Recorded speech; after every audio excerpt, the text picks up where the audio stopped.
এটি খুবই সুস্বাদু একটি মিঠাই। এটি আপনি নিজের বাসায় তৈরি করে খেতে পারবেন। এই মিঠাইটি তৈরি করার জন্য আপনাকে প্রথমে 50 ml দুধ নিয়ে নিতে হবে। 50 ml দুধটা চুলায় বসিয়ে 30 গ্রাম চিনি দিয়ে দিবেন। এর সাথে 60 গ্রাম কর্নস্টার্চ অ্যাড করে দিন। এবার এটিকে হালকা আঁচে জাল করতে থাকুন যতক্ষণ অবধি সেটি ঘন না হয়ে যায়। ঘন হয়ে যাওয়ার পর এটিকে একটি বাটিতে নামিয়ে নিন। এবার এটিকে ঠান্ডা হবার জন্য রেখে দিন। যখন এটি পুরো ঠান্ডা হয়ে যাবে তখন এটিকে প্লেটের উপরে নামিয়ে নেবেন। এবার 1 প্যাকেট রান্না করা সয়াবিন আটা তার উপরে ছিটিয়ে দিন। ব্যাস, আপনাদের রেসিপিটা তৈরি। ভিডিওটি দেখার জন্য আপনাকে অশেষ ধন্যবাদ।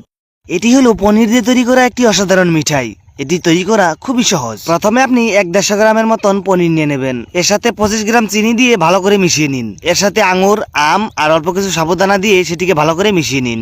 এবার এই মিক্সারটিকে একটি পাইপিং ব্যাগে ভরে নিন। এবার এটিকে একটি প্লাস্টিক পেপারের উপরে লম্বা করে বিছিয়ে নিন। এবার প্লাস্টিকটা ফোল্ড করে এটিকে রোল বানিয়ে নিন। এবার একটি বাটিতে 180 গ্রাম চালের গুঁড়ো নিয়ে নিন। এবার 40 গ্রাম কর্নস্টার্চ, 30 গ্রাম চিনি আর 10 গ্রাম আমের গুঁড়ো ভালো করে মিশিয়ে নিন। এবার এর সাথে 250 ml মতন দুধ